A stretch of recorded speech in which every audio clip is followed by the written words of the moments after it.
જય આદિવાસી! ભારત માતા કી ઇન્કલાબ!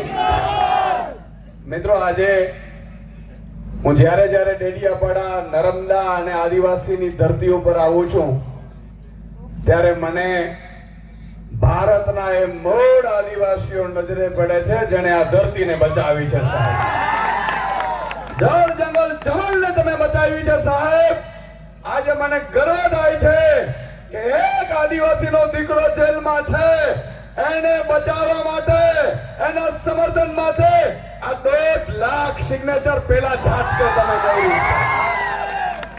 આ નરેન્દ્ર મોદીની તાકાત નથી કે આ કરી હતી. નરેન્દ્રભાઈ મોદીની તાકાત નથી કે આટલા સમયમાં એ 1.5 લાખ સિગ્નેચર એના સમર્થનમાં કરી શકે. મિત્રો, એ તમારી તાકાત છે, મૂળ આદિવાસીઓની તાકાત. સાહેબ, મને એક વિડિયો જોયો હમણાં 4 દિવસ પહેલા, તમે જોયો હશે, પંજાબમાંથી. જોયો કે નથી જોયો? જોયો કે નથી જોયો? મને હમણાં અમે અહીંયા બધા ભેગા હતા, નિરંજયભાઈ કહેતા હતા કે ઈ વિડિયો પછી તો આદિવાસી સમાજ અંબાજીથી ઉમરગામ સુધી નક્કી કરી લીધું કે ચેતરભાઈ વસાવાને જેલમાં અહીંના માત્ર ભાજપના નહીં, ઉપર સુધીના લોકોએ જેલમાં નખાવડાવ્યો છે.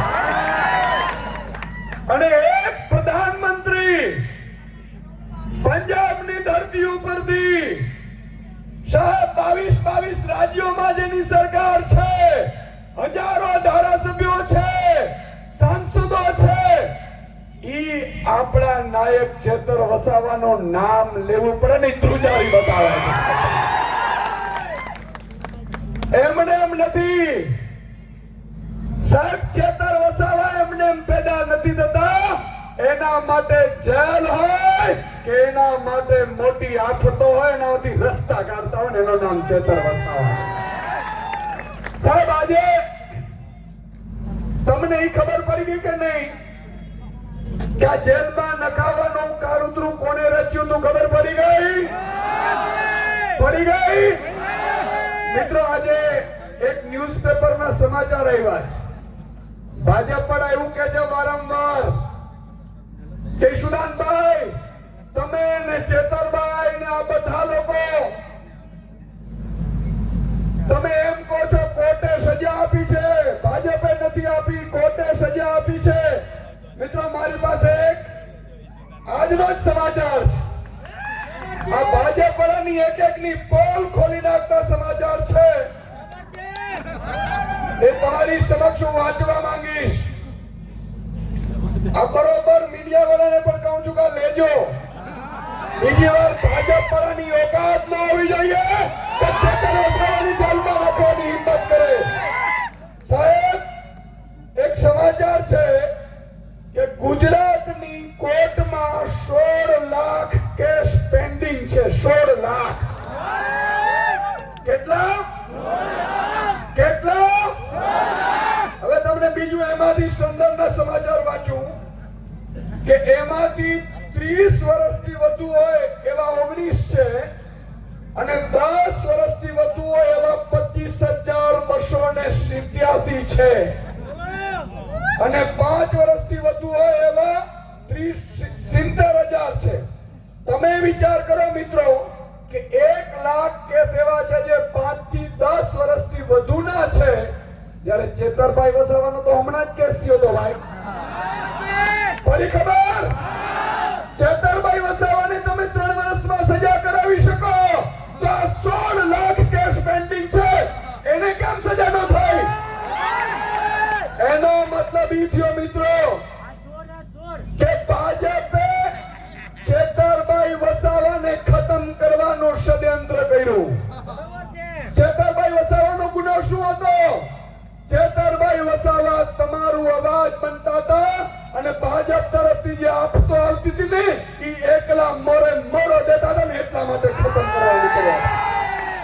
મિત્રો, આ વન કર્મચારી છે કે હમણાં શંકુતલાબેન છૂટીને આવ્યા, એમના આંખમાં આંસુ આવી ગયા. આ આંસુનો બદલો લેવાનો છે કે નથી લેવાનો? મિત્રો, હમણાં સંકુતલાબેન રડતા હતા, વર્ષાબેન કહેતા હતા કે અમે એકલા છીએ. આપણા મનોજભાઈએ પણ વાત કરી, રાધિકાબેને પણ કરી. પણ મિત્રો હું કહેવા ઈ માંગુ છું કે આ લોકો ભાજપ વાળા વનકર્મીઓના માધ્યમથી ચેતરભાઈ ઉપર કેસ કરાવડાવ્યો, બરોબર કે નહીં? હવે આદિવાસી ખેડૂત એના રાત્રે 2 વાગે એના ખેતરમાં વનકર્મીઓ ઉભો પાક લડી નાખે તો પેલી જવાબદારી તો મનસુખ દાદાની આવતી હતી સાંસદ. સાચું કે નહીં? મનસુખ દાદાની જવાબદારી આવતી હતી કે એમણે વન કર્મચારીઓને કહેવું જોઈતું હતું કે આ તમે ખોટું કરો છો, આ મારા આદિવાસી સમાજ છે, મને 30 વર્ષથી સાંસદ બનાવે છે. પણ ઈ બોલ્યા મનસુખ દાદા, આદિવાસી સમાજ ભોળો છે, તમને એકવાર મત આપી દેશે, પણ બીજી વખત આદિવાસી સમાજ સાથે કોઈ પણ નેતા ઉભો નહીં રહે તો આદિવાસી સમાજ બિરસા મુંડાજીનો વંશજ છે. એમની જવાબદારી હતી સાંસદ તરીકે, પણ એમણે ન નિભાવી. તો મિત્રો તમારા નેતા મર્દનો ફાડ્યો ચેતર વસાવાએ કીધું કે હું તમારી સાથે ઉભો છું, અને એમણે સમાધાન કરાવડાવ્યા. એમણે વન કર્મચારીઓને ધારાસભ્ય તરીકે કીધું કે આ તમે ખોટું કરો છો. મિત્રો આજે મને ગર્વ થાય છે કે સાહેબ ધારાસભ્ય, સાંસદ કે મંત્રી કે મુખ્યમંત્રીની જવાબદારીઓ શું હોય? એ જવાબદારીઓ એ હોય છે કે એમણે પ્રજાના હિત માટે કામ કરવાનું હોય છે, દલાલીઓ કરવા માટે નહીં. આજે ભાજપના કેટલા સાંસદો છે મિત્રો? હું અહીંથી કહેવા માંગુ છું કે વલસાડના સાંસદે ચેતરભાઈ વસાવાને લઈને નિવેદન કર્યું છે. કર્યું છે કે નથી કર્યું? મિત્રો તમે એક ફોન કરજો વલસાડના આદિવાસી સમાજમાં, ઉમરગામ, પારડી, કપરાડા, ધરમપુર, વલસાડ, આ બધે તમે ફોન કરીને કહેજો કે આપણા ચેતરભાઈ વસાવાની સામે આ ધવલ પટેલે નિવેદન કર્યું છે, આવતી ચૂંટણીમાં ધવલ પટેલ જીતવાનો જોઈએ. સાહેબ આ કરવું જોઈએ કે ના કરવું જોઈએ? એકતા બતાવી જોઈએ કે ન બતાવી જોઈએ? મિત્રો એટલા માટે કે આદિવાસી સમાજ માટે બોલી નથી શકતા, એ ભાજપની પીપોડી થઈ ગયા છે.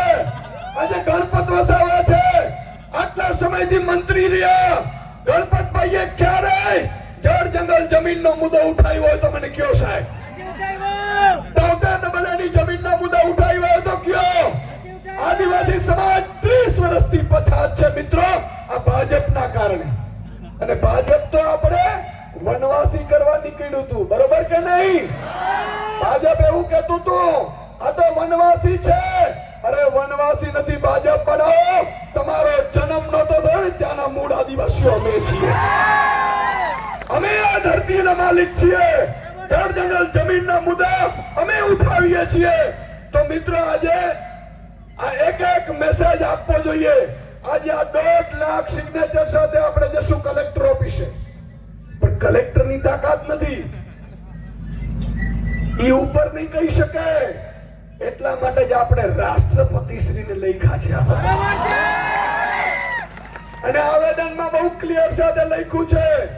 આવેદન હું વાંચતો હતો મિત્રો, આ આવેદનમાં આપણે એમનો જવાબ પણ લેશું. આજે 1.5 લાખ સિગ્નેચર અહીંયા થઈ છે. 27 તારીખે રાધિકાબેન ની ટીમ છોટા ઉદેપુરમાં પણ આવો સંમેલન કરવાના છે. ભાજપ વાળા એક દિવસ ચેતર વસાવાને જેલમાં રખાવશે, 1 લાખ આદિવાસી ઉભા થઈને ભાજપની સામે પડશે. અને આ એકતા રાખવી પડશે મિત્રો, આપણે એકતા આપણે રાખવી પડશે.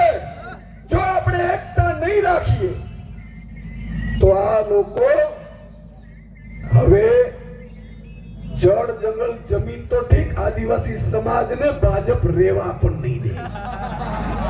આ આપણી અસ્તિત્વની લડાઈ છે સાહેબ, અને ભાજપને ખબર હોવી જોઈએ, અને ખબર પડવી જોઈએ કે ભગવાન બિરસા મુંડા જો અંગ્રેજોની સામે ન ઝૂક્યા હોય તો એના વંશજ છે. ભાજપ તમારી ઓકાત નથી અમને ઝુકાવી, અને એ અમને થોડા દિવસે તાળા દેખાઈ ગયા સાહેબ 18 દિવસના એક દીકરાને આ ભાજપે જેલમાં નખાવડાવ્યું અને હું આજે કહીને જાઉં છું મેં ડેડિયાપાડામાં પણ કીધું હતું કે ભગવાન કૃષ્ણે જેલમાં જન્મ્યો હતો અને ચેતર વસાવા થોડીક ઉંમર થઈ જશે પછી એ 18 દિવસનો યુવાન ભાજપનો કાર્ડ બનીને સાહેબ જન્મ્યો છે યાદ રાખજો એને તમે જેલમાં નખાવ્યા તેનો ગુનો શું હતો હજી તો એને ખબર નહોતી કે આને રોટલી કહેવાય આને મામો કહેવાય આને કાકો કહેવાય આને ભાજપિયાઓ કહેવાય આ ખબર પણ નહોતી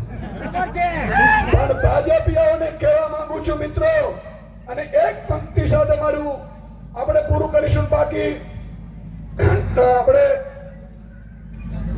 નંદ રાજા નંદબીલને ત્યાં ફુલાર કરી અને પછી કલેક્ટર ઓફિસે આપણે આવેદન આપીશું આપણે સૌએ સાથે જોડાવાનું છે એક લાઈનમાં આપણે જાશું પણ એક પંક્તિ મારે કહેવાની છે ભાજપિયાઓને બરોબર તમારે પણ પછી એને કહેવાની છે રીલ બનાવીને लश्कर भी तुम्हारा है सरदार भी तुम्हारा है लश्कर भी तुम्हारा है सरदार भी तुम्हारा है तुम झूठ को सच लिख दो ये अखबार भी तुम्हारा है इस दौर के फरियादी जाए तो कहां जाए इस दौर के फरियादी जाए तो कहां जाए कानून भी तुम्हारा है दरबार भी तुम्हारा है सूरज की तपन तुमसे बर्दाश्त नहीं होती सूरज की तपन तुमसे बर्दाश्त नहीं होती एक मीम के पुतले का किरदार तुम्हारा है किरदार भी तुम्हारा है